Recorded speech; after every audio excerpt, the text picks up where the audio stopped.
Transferring money from Swedbank to PayPal is pretty easy to do. Today I'm going to show you how to do it. You can transfer money to your PayPal account from your bank account.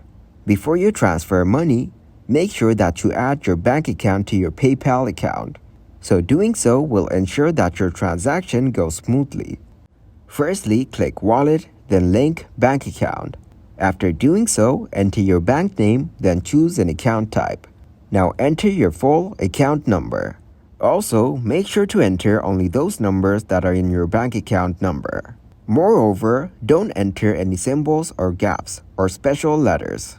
After cross-checking all the information, click on Link Bank. Let's say you want to add money to your account. For this purpose, click Wallet. Then go to PayPal Balance and transfer money. Then tap on Add Money to Balance. At the end, log in to the internet bank and start the money transfer. With PayPal's global acceptance, you gain the ability to make purchases and payments at online businesses worldwide.